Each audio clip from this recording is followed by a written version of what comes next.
Hay una pregunta incómoda, una de esas que casi nadie se hace, porque claro, implica mirar hacia adentro. Piénsalo, si el sistema no solo organiza nuestro trabajo, sino que también moldea nuestras expectativas, ¿hasta qué punto ha llegado a definir la forma en que nos vemos a nosotros mismos? Y es que el control más eficaz no es el que viene de fuera, para nada. El control de verdad, el que funciona, es el que interiorizamos. Y todo comienza con una simple duda, una pregunta que nos hacemos por dentro, casi en un susurro. ¿Estoy haciendo lo suficiente? A ver, esta identidad no es algo que aparezca de un día para otro, ni mucho menos. Se va construyendo poco a poco de una forma casi invisible. Se teje con mensajes que no suenan a control, suenan a virtud, a responsabilidad. Y es justo aquí donde empieza la trampa. La productividad se transforma por completo. Fíjate, deja de ser una simple herramienta para conseguir algo y se convierte en el objetivo final. Ya no es algo que hacemos, no.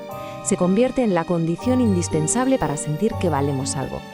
Y esto empieza muy pronto, desde pequeños. El foco se pone enseguida en la utilidad, no en quiénes somos o qué nos importa de verdad, qué nos mueve por dentro, no.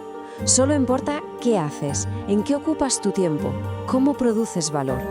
Y claro, poco a poco esa pregunta que viene de fuera se convierte en nuestra propia voz. Toda esta identidad se construye sobre una confusión fundamental, una que lo reordena todo a su alrededor, la que existe entre el valor humano y el valor puramente económico, entre el simple hecho de ser, de existir, y la obligación constante de producir, de rendir. Y a partir de ahí, la realidad empieza a retorcerse. El descanso, por ejemplo. De repente, ya no es una necesidad básica, una parte esencial de la vida. No, se convierte en algo que hay que ganarse, una recompensa que solo llega si has rendido lo suficiente. Y lo mismo pasa con el ocio. También se transforma. Deja de ser ese espacio vital para explorar, para simplemente ser, y pasa a ser un privilegio. Casi un lujo que se concede solo a quienes han cumplido con su cuota de producción. Y por último, la quietud, el silencio. Ese tiempo que no es productivo. De repente, se vuelve una fuente de ansiedad, de agobio. La calma se empieza a percibir como una pérdida de tiempo, como una oportunidad desperdiciada para hacer más, para ser más. Llegados a este punto, la cosa se pone seria, porque el sistema ya no necesita empujar. ¿Para qué? Ya nos empujamos nosotros solos. La exigencia ya está dentro, se ha interiorizado por completo. Y no se refuerza con castigos, no, se refuerza con algo mucho más sutil, la aprobación social. Y esa aprobación llega en forma de frases que suenan a elogio, pero que en el fondo esconden una exigencia constante. Te dicen, qué trabajador eres. O te dicen, siempre estás ocupado. Y se aplaude ese estado de no tener ni un respiro, como si fuera una virtud en sí misma. Y el remate final, no paras nunca.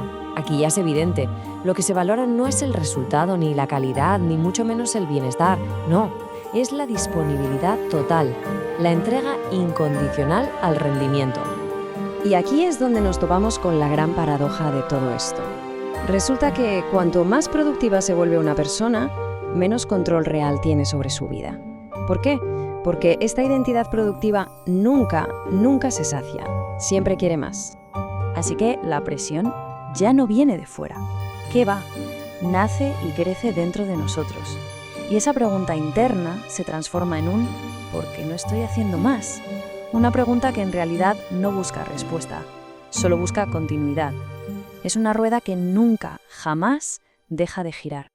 Y la trampa, claro, se hace todavía más profunda cuando la productividad se empieza a mezclar con la moral.